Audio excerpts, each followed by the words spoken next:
Some of the best business advice I've ever gotten was you can't be the best and the cheapest. So you have to choose, right? Like you can be the best or the cheapest. And you'll price accordingly. How many people go through life doing work they really don't like, but every day dreaming of, say, working in the aviation industry? They say it's too late. They think it would be too hard. They think it would go against conventional norms. If you never go after what you want, you'll never have it. This is Fly the Transition. Join us as we soar through the captivating stories of individuals embracing a thrilling journey into the aviation industry. From pilots spreading their wings to mechanics fine-tuning the engines and a myriad of industry professionals, each with a unique tale to tell. Get ready to dive into the diverse backgrounds, the pivotal moments that propelled their leap, and the sheer determination that transformed their aspirations into reality. We're not just about dreams. We're about making them take flight. Welcome to Fly the Transition. And now your host, Jim Schilling. Welcome back, everyone, to another exciting episode of Fly the Transition, where we tell the stories of aviation career transformation. I'm your host, Jim, and I'm really excited to bring you this episode because I got to talk to the one and only Jason Miller. Jason is the man behind Learn the Finer Points. He has a podcast, a YouTube channel, and an online ground school app that you can take advantage of as you're learning to fly and taking your own career transformation into aviation. Now, I had plenty of opportunity to nerd out a bit with Jason because, candidly, I used a lot of his content as I was going through my own ratings, as well as I've stolen a lot of links to his videos that have been helpful for me to plug into my own lesson plans as I work in my flight instructor rating. So we'll talk to Jason about his career path into aviation, and we're also going to talk a bit about just his content, his online ground school, and some tips and tricks for those looking to become a professional, full-time flight instructor. Also, Jason ties in really nicely with the first announcement that I have at the start of the episode. That is the Aviation YouTuber question and answer and meetup forum that we're hosting at AirVenture this year on Saturday, July 26th. That's going to be on Forum Stage 6 in the Forum Stage area, which is just north of the control tower. And we're going to have all kinds of great guests on that panel to answer your questions about aviation podcasting, how they come up with their own content, and then there will be a meet and greet session afterwards. It is going to include Jason from Learn the Finer Points, who is arguably one of the originals in the aviation podcast space. But that is not all. I'll have the Badger pilot joining me, my co-host on Flying Midwest Podcast. Unfortunately, Maddie won't be able to join us, but we'll also have Dan Milliken from Taking Off, Ian from the Flight Radar 24 AvTalk podcast, some of the folks from the Green Dot podcast, as well as Adam from the Pilot Network. We're also looking to add a couple more podcasters before the big show, so stay tuned as a couple more surprises are working their way into the lineup. And if you want to represent the Fly the Transition podcast at AirVenture or any other aviation event this summer, I would encourage you to check out our merchandise over at flyingmidwest.com/merch, and you can get the latest and greatest in Fly the Transition merchandise from t-shirts to hats, and I'd appreciate the support as well as representing the brand at the show. And we have a 5-star rating and a review this episode. This one comes from The Frozen Flyer. It says, "High dose of aviation inspiration. This is a podcast that really speaks to me. Jim is able to find and share inspiring stories of people chasing their dreams. So many get stuck in the daily grind and just dream, but the stories of everyday people taking the leap of faith is relatable and makes these dreams seem in reach. Can't wait for more stories." Well, Frozen Flyer, thank you so much for listening to the podcast and taking the time to leave me a rating and review. I really do appreciate the kind words and the support. And if anyone else out there would be so kind as to leave me a rating and review, you can jump on Apple Podcasts or wherever you're listening to this podcast, leave a 5-star rating, leave me a review, and I'd be happy to read that on a future episode. All right, with all those announcements and reviews out of the way, I'm super excited to jump into my interview with Jason Miller. If you're looking for his content, I'm going to put the link right in the show notes as well as at the outside of this podcast. LearnTheFinerPoints.com. You can check out his CFI club, online ground school, and without further ado, please welcome Jason Miller.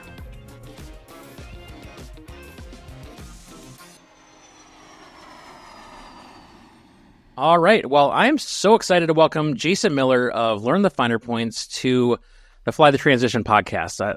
I will admit a little bit that I'm going to geek out for a little while because I use your content heavily when I was going through my commercial rating, and a lot of your videos are finding their way into my lesson plans as I work on my CFI rating. So I'm super excited to talk to you today. Awesome, Jim. Thanks. I'm happy to be here. I would say that thanks for using our content as you went through training, and yeah, that's good to hear. It's good stuff, man.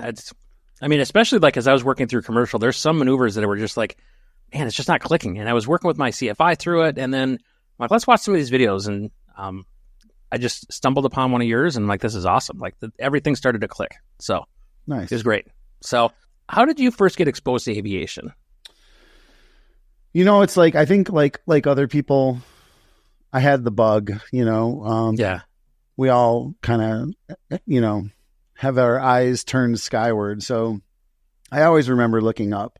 But when I was 13 years old, we moved across town and we moved onto the final approach path for the local airport, like on a 3-mile final. Literally At night, planes would turn final and the landing lights would go through my bedroom window, So it was like, you can't miss that invitation. No, literally like a Richard Bach novel or something. I just followed him one day, it was a Saturday, and I just followed the airplane through. I realized it was actually quite far, but I walked 3 miles through a forest and over a cornfield and came upon DuPage Airport, KDPA in Illinois. Okay. And, that was the beginning. I started to hang out there at the airport on the weekends and just meet people and, just lodged it in the back of my brain that one day I'm going to do this. I had no real pilots in my family. My mother was a flight attendant for American for a while, and my father started training, but he had a bad experience with an early spin, and he just kind of walked away from it. So he wasn't in aviation. And when you don't come from a flying family, it seems like this crazy dream, and, so somewhere in college, I just decided, you know what, I'm going to go check this out. And I did an intro flight and, really never looked back. Once I made the decision to fly, I went to the airport and got a job at the FBO and just immersed myself in the whole world of flying. That's awesome. So as you are, going through this, you're not the typical guest I would have on as far as a career transition, but I think that your instructional knowledge is going to be worth its weight in gold as we work through the questions here. But since you're not someone who made a career transition, you went into aviation. Did you know what path you were going to follow in aviation? Did you have like a goal of, I'm going to go to the airlines, or I'm going to do this or that? Yeah, I did. And for me, I suppose it was a career transition. In college, music was one of my first loves. So I actually started a band in Chicago when I was 19, and we started doing really well. We had a booking agent, a record deal. We were playing big 1,200 seat. We played like the Vic Theater in Chicago, if everyone knows what that is, the Cabaret Metro. We were on tour all through the Midwest. And while we were on tour, there's nothing to do in the van. So I was reading the flying books. I mail ordered a book from Iowa State University called Private Pilot Single Engine Land. I don't even know if it exists anymore, or had flying magazines, or at the time, the flight training handbook. So I'm just reading all those in the van. And when the band started to kind of break up and dissolve, that's when I went to aviation. And I thought, okay, I'm going to go be an airline pilot. That's what everyone does. But I felt like I had a lot of catch up to do. So I got the job at the FBO doing line service, which we can talk about this more later, but in retrospect was one of the best jobs I ever had in aviation in terms of the landscape, because at the time, this is the 90s. This is 1997. So it's what I call the drought. I mean, Cessna had literally just started making planes again. They stopped from 86 to 97. The whole industry was in chaos. And at the FBO that I was working at, we had a charter department, and a lot of those guys were Eastern airline pilots. They were disgruntled. They were 50 years old. Yeah. They invested their whole life in Eastern Airlines, and the company folded. So I had all these people telling me, oh man, no, you're going to be a pilot. You better have a fallback. Like it's not a good job. So that was the perspective I got. And at the same time, Executive Jet, which is now NetJets, was brand new. And so while I'm fueling planes, I see, oh, these guys aren't airline pilots, but they have jobs, they're working, they're flying corporate. And so, positioned at the FBO like that, talking to all the executive jet pilots and talking to the charter guys, you start to get a feel for what's really possible in this industry. And it's not exactly like the airlines are the only place you can end up, right? You come to realize there's a lot of options. And so that started to kind of work its way into my mind. And at the end, when I finally got my private, it was the summer of 98 now, I think. And I was all set to go to Embry-Riddle in the fall. I was going to finish my degree. I was going to, just get on the airline path. And I think with about a month to go, I got my private and I realized I don't think I want to be an airline pilot. I want to fly, but I don't know exactly what I want to do. So I pulled the plug on that and I moved out here to California where my guitar player was living. He had a room he could rent me. And when I got here, that's when everything really changed for me because, in Illinois, the weather is such that it's very difficult to be a full-time flight instructor. It's not impossible, right? Yeah. I mean, you can be a great flight instructor. But you always have another job. Now, not very many people are like, what do you do for a living? Well, my whole career is I'm a flight instructor, right? You just don't hear that a lot in places, not just the Midwest, but in places where the weather isn't flyable year round. In California, it was different. I got to Oakland Airport and I met Lou Fields, who was a former Navy guy. And he was, he lived in basically like a trailer at Oakland, but he had a Pitts and a Citabria and a Cessna 150 Aerobat and his own flight school and gray hair. And I met my mentor, Richard. I just started to see, wow, people here, there are people that all they do is teach flying. Yeah. And the ag pilots and just a whole world of possibilities opened up to me. And so I think that's when I realized being a career flight instructor was possible. And I just started to build my career around that idea. And you've built a heck of a career doing it. I mean, you've been doing this over 20 years now, right? Like 10,000 hours of flying? Yeah. It's been instruction rather? Yeah. I mean, gosh, somewhere in the neighborhood of 10,000. I don't even know. I'd have to look. But yeah, I've been teaching full time since 2002. So whatever that was, 23 years now. So when you decided that you want to go down this career instructor route, was that fairly early, like into commercial, or once you got a CFI, or is that just kind of something that developed? How did that come to be?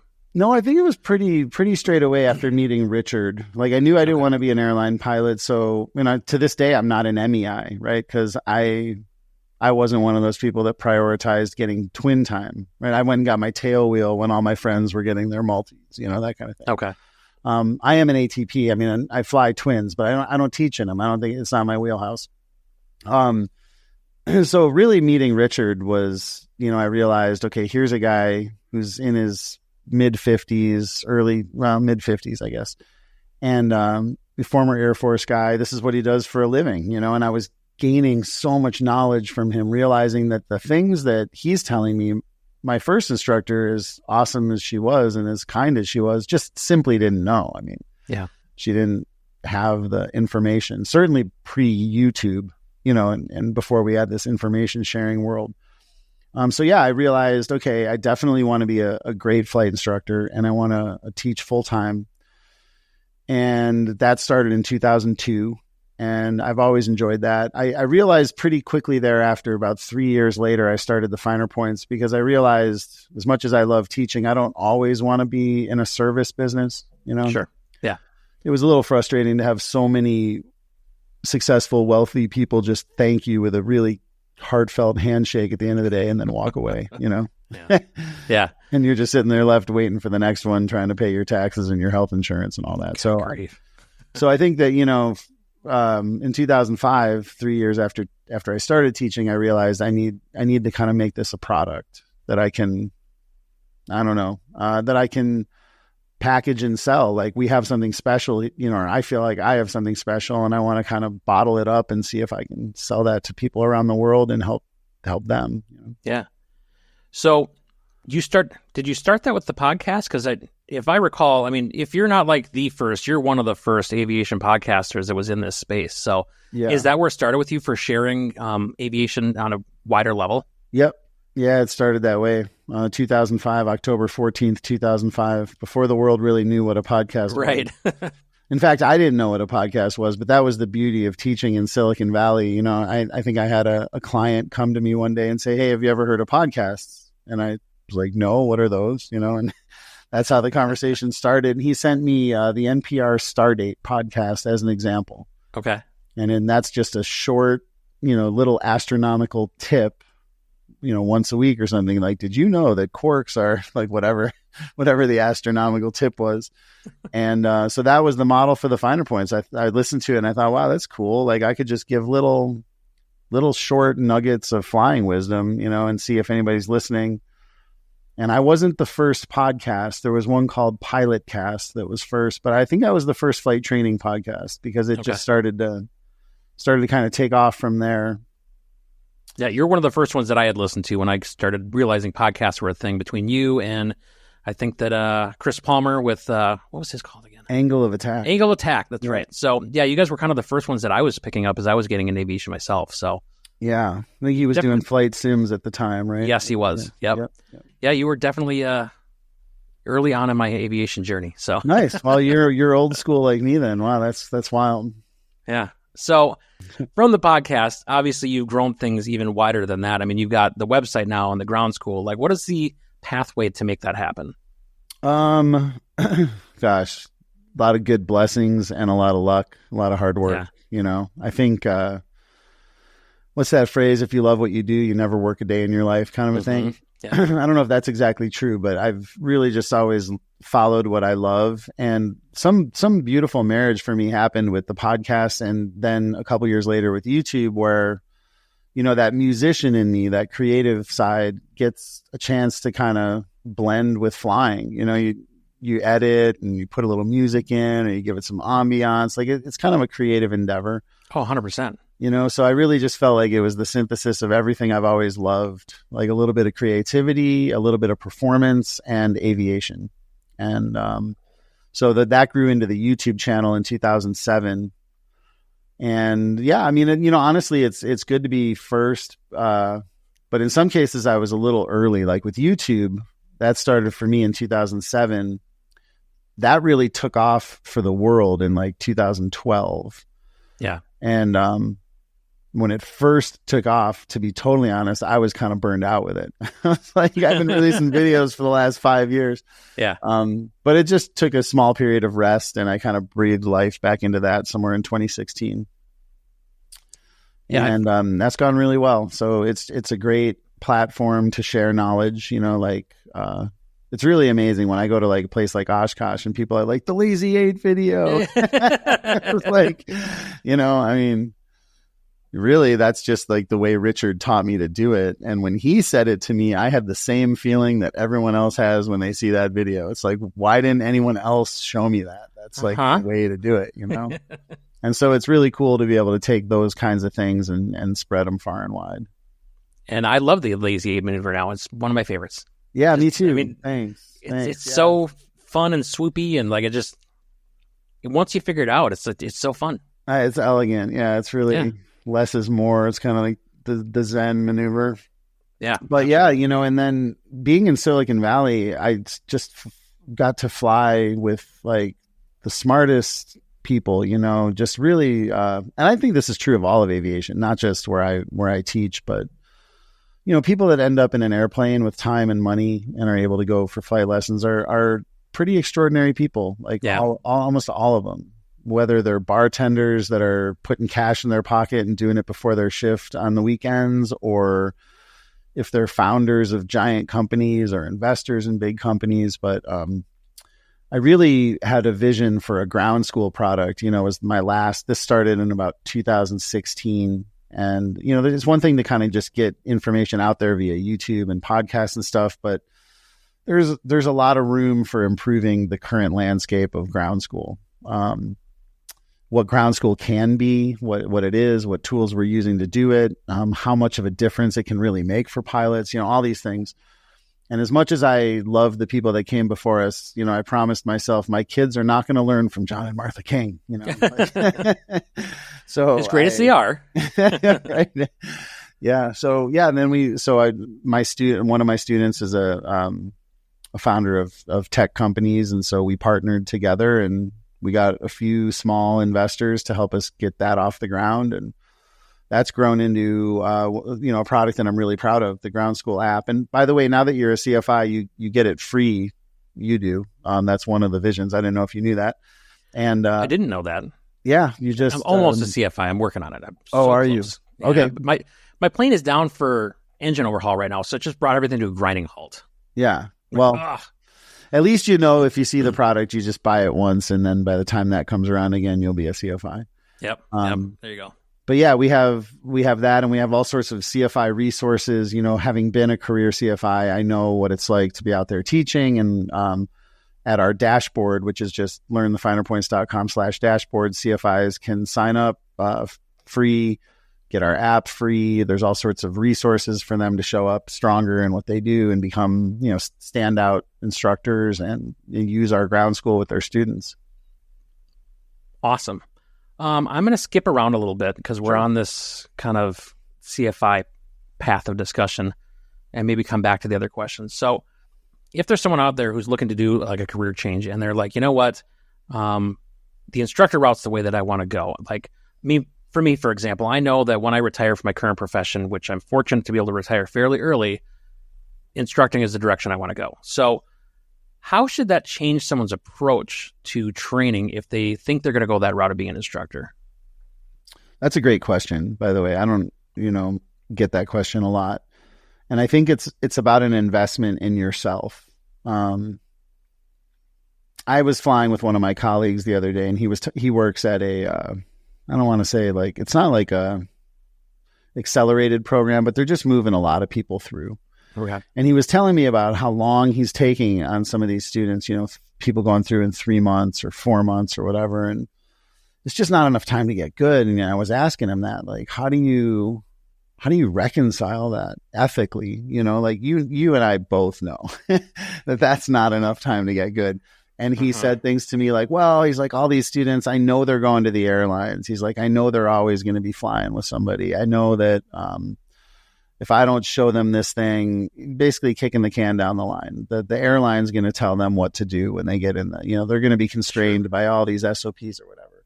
That's the opposite approach to somebody who's going to be an instructor. We won't go into what I feel about that or anything, but to be a great instructor, you have to do the opposite. You have to invest in yourself and make sure that your skills are there. Maybe get the tailwheel endorsement, seek out senior instructors who maybe charge a little bit more to show you what they know and what they do. If I had $1 for every one of my colleagues coming up that told me Richard was milking me and ripping me off, we would sit in the run-up area for 30 minutes going over briefings and stuff like that. People would be like, oh man, that dude's milking you. How long? How much are you paying him? All that sort of stuff. But then the minute I got my double I, they all wanted to go fly instruments with me, right? Their instrument instructors never flew in the clouds with them. They never did approaches to minimums. They never flew partial panel in the clouds. They couldn't, all these things they couldn't do. So it was kind of obvious in my life. Weren't you the guy that was saying Richard was milking me? And now you want to know, free what he was saying? Yeah, you want right. me to take you up and show you what he was saying? So, it's, you're only going to teach to the level of your ability, really. Right. You can only teach what you know. So I think one of the most important things is making sure you know a lot and then being proud of that. And I think if you're building a career as a flight instructor, pilots are willing to pay for good things. They just don't want to pay more for something they can get for cheaper, right? If there's two things, if it's an apple and an apple, then a pilot's going to look for the best deal on the apple. But if it's apples and oranges, pilots aren't, TBM still sells planes. Cirrus owns 80% of the luxury market. If it's a great product, then pilots will pay for it. And so you have to work on building a great product. That's a great insight. I never thought of it as building a great product. I was thinking more as I've been putting my stuff together, like, all right, so I want to make sure that obviously I know what I'm talking about and be a good instructor, but I don't necessarily always think in the space of this is a product or a service that you're providing for somebody else. Yeah, you are. I mean, you're the product. They're hiring you, and sometimes it's little things like, Richard would always call me the day before the lesson. That was his way of doing it in the evening, usually after he's had a couple whiskeys, I think. Whiskeys and a book of regs in his hand, but he'd be like, okay, are you all ready for tomorrow? Did you look at those things? You know what we're doing, right? Like, we're going out, and I just kind of prime the pump a little bit. So I do something similar, where I keep notes for my students. We have a spreadsheet that I share with them and make sure that every debriefing there's notes copied in there. And then I have the ability to look at those notes the day before. I can even just shoot them a text and say, hey, were you able to get to the Airplane Flying Handbook Chapter 3? They just know that I'm paying attention, and give them that fair chance to show up prepared, which is where most people save money. Yeah. Like maybe sitting in the run-up area with Richard wasn't so efficient if we sat there for 30 minutes, but that's on me. Like, I could have rehearsed all those procedures before I got to the lesson, right? I could have sat in the airplane, all that. So that's a valuable point too, of coming to lesson prepared.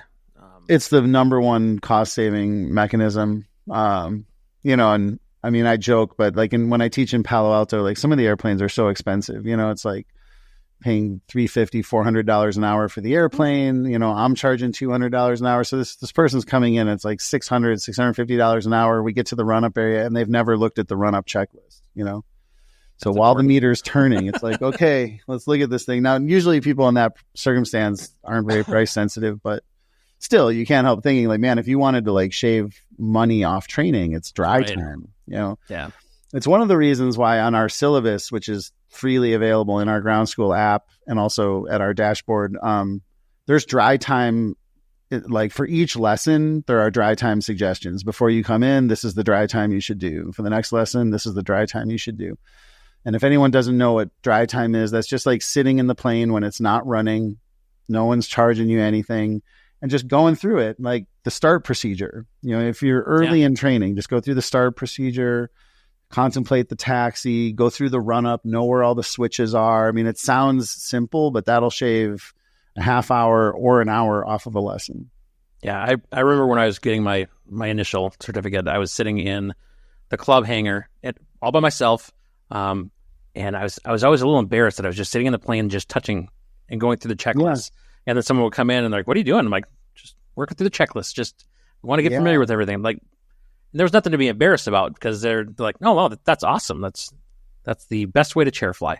Yeah, 100%. And anybody who knows anything, would not shame you for that, but would laud you for that, right? That's the opposite of embarrassing. People are like, wow, that's great. The reality is just no one takes advantage of that. And I'm guilty of that too. I think coming up through the ranks, all my instructors were telling me that. I just never did it. And then I became a flight instructor and I was like, oh, they were right. Like, I should have listened to that. I should have listened to that for sure. So for the new instructor, is there a suggestion as far as what path they should go? Like, should they go to a flight school? Should they look at do this independent? And in your opinion, are there pros and cons to each of those? Yeah, I think it's difficult to do it totally independently. I think at least for a while, you should just go get on the line at a flight school. I think that's an invaluable experience. And have a few days, ideally that's a busy flight school. You can have a few days where you've got a couple lessons a day and you're feeling what that's like to go from one plane to another plane, from one student to the other, just to get the breadth of experience and understand that a little bit. I think after that, you could probably go independent, but you really handle a lot when you're independent. I mean, there's a lot on you. That's a great transition to my next question about the independent side of things, or the business side of doing independent flight instruction. So if someone's looking to set up in that space, what kind of tips would you offer as someone's getting started there?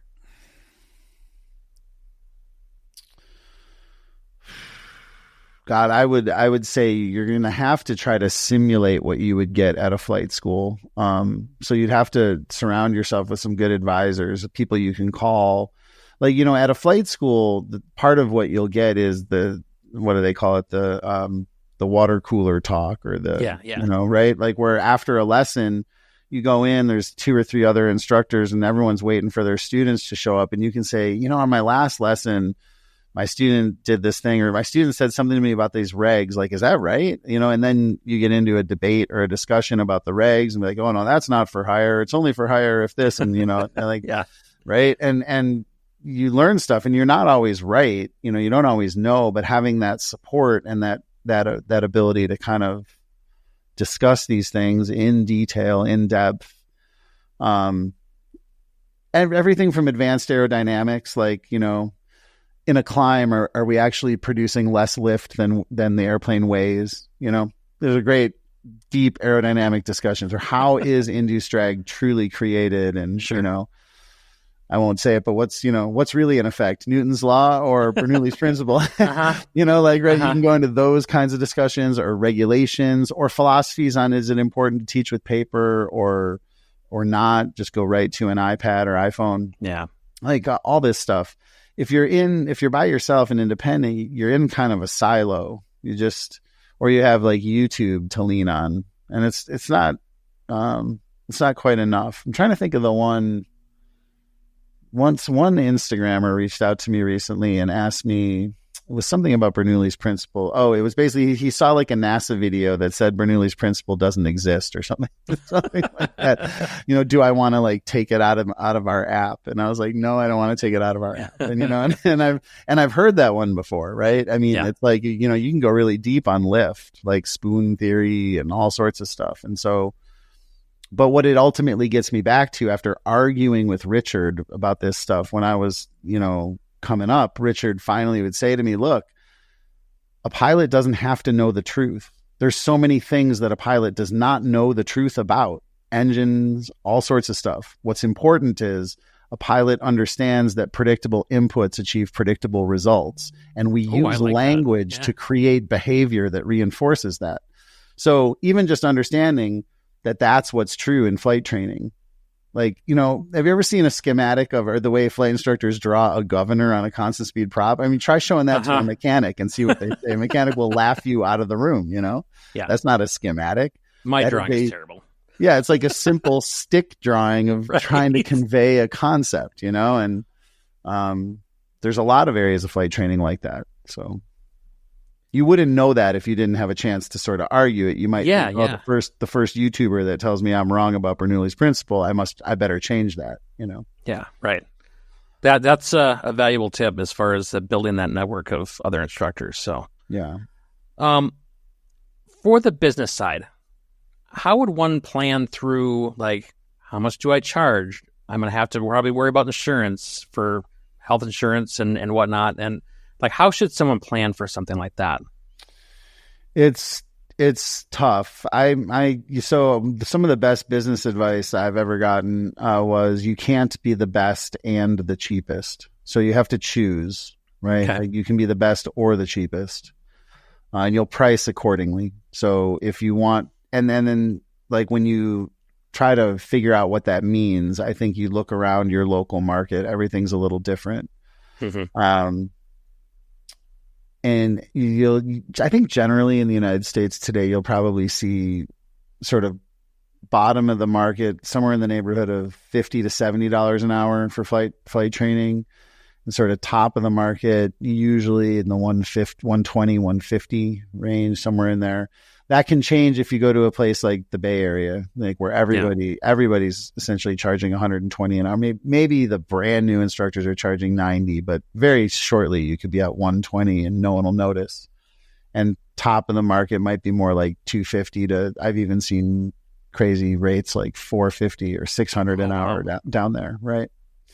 So you look at your market, I think, and try to figure out what is the range, and then figure out where you want to fit in. Like, if you want to be the cheapest and fly your butt off, then you could do that. Or if you want to try to build a product that stands out and you deliver a better quality of flight instruction, more care for the students, and maybe fewer students, longer lessons, something like that, you can fit in kind of at the top of the market. And then, just run your cost structures, like what are your expenses and all of that sort of stuff. But yeah, there's insurance. Obviously, you're doing your own taxes. Self-employed means you have your own health insurance. So it's not easy. When I was starting in flight training, I had just finished reading some book about Buddhism, I think, and the only thing I remember about the book is a wealthy person is someone that has more means than desires. So in the Buddhist world, there's two ways to get rich. You can increase your wealth or you can decrease your desires. And so that actually led me to renting a boat for flight training. So I lived on a boat for 5 years in the Berkeley Marina, all through flight training, where my entire monthly expenses, from the slip to the direct TV to my cell phone, was $600 for the entire month. Whole month. Wow. Yeah, the whole month. And then food on top of that, right? So I was wealthy. I mean, I went to Paris. I bought a motorcycle. You know what I mean? I was teaching flying. And at the time, I was only charging $50 an hour, but doing 3-4 flights a day just took a day or two to make your entire month's expenses. So sure, that's something to consider too, I think, if people are, what kind of lifestyle you want. Yeah. Obviously, you can't. Well, I mean, you can live on a boat forever, but I couldn't and have my family, right? Yeah, there's that, I suppose. Yeah. But it was great. I mean, nothing wrong with living on a boat. There were a lot of people down there doing it. So what is the best piece of advice that you could offer to someone who's looking at becoming a career flight instructor? I think it's that invest in yourself bit, like that you really have to continue to improve yourself. Like, so that, and also I suppose the practical reality of the location really matters. The Bay Area of San Francisco is a perfect storm. It's like a lot of young male engineers with flexible schedules, cash in their pocket, and 365 days of flying weather, Right. So it's like this perfect storm. Yeah. But there are other areas like Scottsdale, Los Angeles, probably parts of Florida, North Carolina. I think you really just need to look for a climate that's flyable a lot of the year. And then the money to support what you're doing. Austin, Texas might work too. Just the tech industry provides a lot for flight instructors in the sense that you're going to have engineers, which are like people that are geared toward wanting to fly anyway with the cool avionics and all the stuff. They just have those minds. They have flexible schedules and they have good paying jobs, So if you can find any place that has a healthy tech industry or lots of traders or people that can do their own thing during the day and also good flying weather, you can succeed as a flight instructor. I need to find those places because I don't want to live in Minnesota my whole life. So. Yeah. Well, Minnesota's a tough one. I tell you, being from Chicago, the whole Midwest is a tough sell because of the weather. Yeah. It's just, it's a hard one. Yeah. We were joking around on my other podcast last night about so for the winter months of the year, you can't fly. And then it gets to be summer and it's like 105 degrees and humid. And then you don't want to fly in that either. So exactly. Right. And all the bumpy air. I mean, yeah, when you take off on the Pacific coast, it's just, gosh, I mean, 9 out of 10 days, the air is just smooth, like you're in a simulator. It's just this high pressure, cool air coming in. If you're a double I, on the days you can't go VFR, you can still go IFR. There's probably 7 days out of the year that are not flyable. Good grief. That would be wonderful. Yeah. Yeah, it is. I mean, it's one of the things that keeps me here in California is just, the idea that I can promise my wife that on September 8th, we can go to Palm Springs and I know it's not going to be a weather issue. I know that already. For sure. Yeah. All right. So on the training side of things, obviously there's different challenges and struggles people might have as they're trying to change careers and different things they have to juggle. So like juggling their current job or family. So what tactics do you see that make people successful in that space? When they have a lot to juggle. Mm-hmm.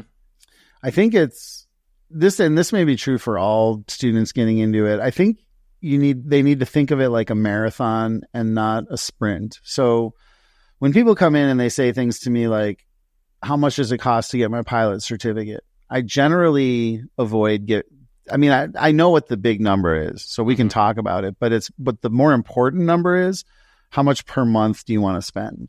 So if the big number is $25,000, that's what it's going to cost you. that number is what it is. What's really important is, are you putting $2,000 a month at it? Is it $1,500 a month? Is it $2,500 a month? Like, how much do you want to take on? Flying is a little bit of a habit, really. I mean, once you get your certificate, you're still going to want to stay in training occasionally. You're still going to want to fly your family and your friends. It's not like you're just going to stop spending money on flying. So I think starting to design a training program for yourself that works financially, but also with your life. I mean, if you've got, I had one student who was running something like 5 businesses. He was out of town every other week. I mean, I had to be clear early on, this is going to take you a long time and you're probably going to spend a lot of extra money. I mean, it's fine with me, but that's how this is going to go, you know? And if you have kids at home, maybe you want to think, I'll only fly once a week instead of twice a week if you want to spend time with the kids, whatever it is. And that big number that you pay changes depending on what structure you choose. But that number, again, is just not as important as what is the habit I'm developing here. Yeah. Great point. What challenges do you see people facing as maybe older learners getting into the aviation space? Gosh, I don't know. I don't know what older means anymore. I'm afraid it's probably us, my friend. I know, right? Is it like older than me?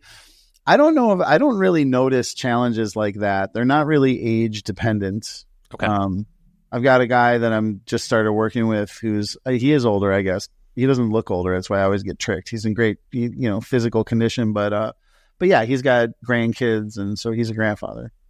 But there's nothing different between. I don't see, there's nothing special about him. I think the big thing is most people are in their own way. That's like what you realize as a flight instructor. It's a people job at the end of the day.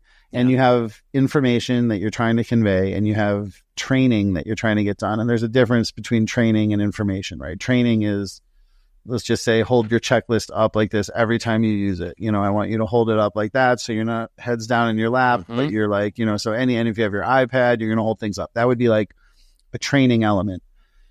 What you start to see is that most people, the conversation might go something like this. You see them look down in their lap, and then you go, hey, I'm going to ask that you just, hold your checklist up every time you do it. I kind of, I don't want to see you put your head down in your lap. Most people would have an excuse of some kind, be like, oh yeah, and like normally I do that. Normally I pick my checklist up, but now just this one time, because, I just got this new knee board, and this new knee board is like on my leg, and I'm just trying to figure it out. And like, I was thinking I would have it. It's just like, dude, all I said was hold the checklist up, you can save this whole conversation. Doesn't need to happen. It's actually how I found my business partner. He got through my instrument program in like 3.5 months, which is pretty quick.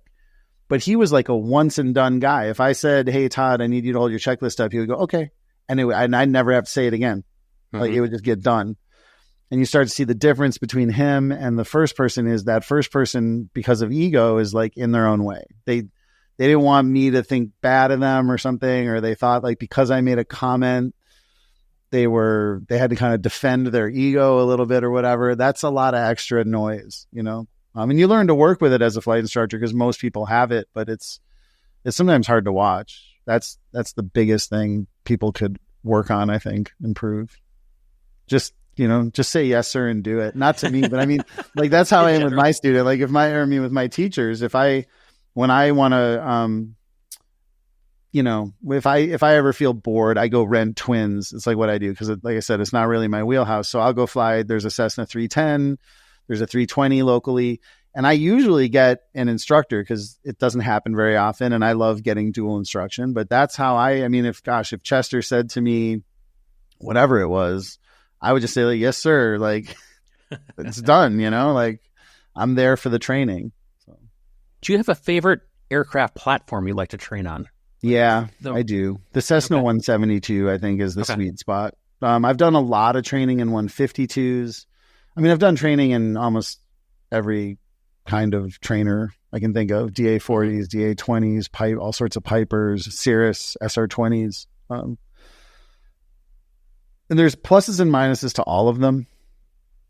Like if you train in a Piper, for example, your airspeed control on landing will be quite good. Otherwise you'll float. But in general, your crosswind correction, not as good as it would be if you're in a Cessna. Okay. A Cessna 152 will make you really good with rudders, but not very good with trim because it's so light. You can just sort of muscle it. Sure. So there's pluses and minuses. I think the 172 is a sweet spot. It's like not quite as well designed as a Piper, which is a good thing in a way because it makes you better with crosswind landings. Like it's not as forgiving. You're okay with the rudder. You still need the rudder, maybe not as much as in a 152, but you need it. It's heavy enough that you have to use trim. So that's where most of my training's been done. That's, I think, the sweet spot. And that's why we chose that one for all the flying videos in our app. Awesome. And it gives you a great view out of it too with the, as far as flight training goes and making videos. Yeah. As opposed to looking out and there's a wing right there. I mean, I love my low wing, but. Yeah, it's true. It's true. And the low wings. I've got a lot of time. I did my double I in a Piper Warrior and just flown them a lot. I suppose if I had to say which one's like a better plane for your family, if you had to buy one, it's generally the Piper, I would think. Okay. But as far as training goes, in some cases you don't want it to be as good. Like the SR-20 is too easy to fly. It's too well designed. I remember one wealthy client wanted to start in a 20 because he was buying a 22. And on the first day, he was flying the maneuvers to tolerances. I mean, he was just basically doing nothing, and the plane's flying around doing steep turns. And I thought, what are you really learning here? We better go back to a plane that's not quite this good. Well, I cannot thank you enough for your time. This has been fantastic. I've nerded out plenty. I really appreciate not only the content you create, but you coming on and chatting with us today. So thanks, Jim. I appreciate the info and the invite, and thank you for having me here. Yeah, look forward to seeing you at AirVenture. I look forward to it. Well, a huge thank you once again to Jason for joining me on this episode of Fly the Transition. If you are looking for his online ground school or any of his content, learnthefinderpoints.com. It will have all the information you're looking for the podcast, his YouTube channel, webinars, CFI Club, the ground school app, and so much more. So check that out, learnthefinderpoints.com. And again, a reminder that Jason will be joining us at the AirVenture Podcaster Meet and Greet and Question and Answer Forum Stage 6 on Saturday, July 26th, 11:30 to 12:45. So hopefully you'll join Jason, myself, and so many other great aviation podcasters for that event at AirVenture this year. So one of the things that I personally loved about this episode with Jason is that he is a professional flight instructor. This is all he does. He made the choice early on that he was going to go down this path of not chasing the airlines, but to be just a really good full-time professional flight instructor.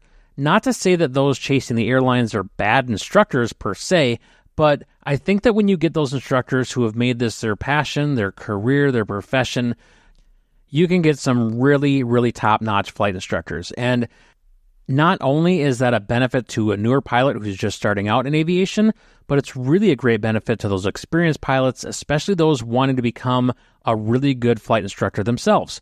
So to have a resource like Jason is indispensable for anyone who's looking at going down that road of being a CFI.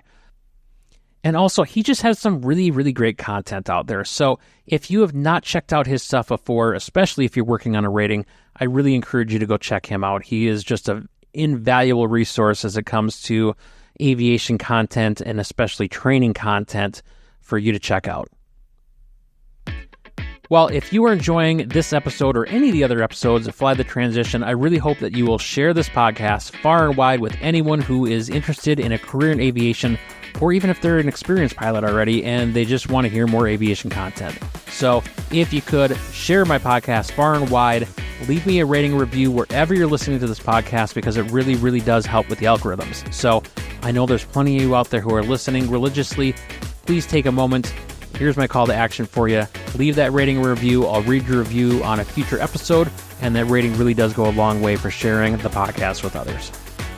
And if you or someone else you know is interested in being a guest on Fly the Transition, please reach out to me at flythetransition@gmail.com. I would love to keep building out my schedule of future guests, and maybe that future guest that inspires the next generation of career transitioners could be you. So I hope that you'll join me on a future episode if you've got a great story to tell. Well, that is going to do it for this episode of Fly the Transition. Thank you so much for joining me. And until next time, keep your eyes on the skies and your dreams soaring high.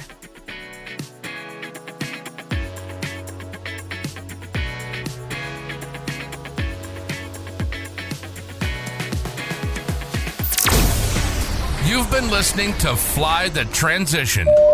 Life is too short for you not to do what you love. And our passion is to give you all the tools you need to make the transition from doing what you do to being in the aviation industry. We hope you've enjoyed the show. If you did, make sure to like, rate, and review. And we'll be back soon. But in the meantime, you can reach out by email at flythetransition@gmail.com. Find us on Facebook at Fly the Transition. And the website for Flying Midwest Media is flyingmidwest.com. Keep soaring. See you next time on Fly the Transition.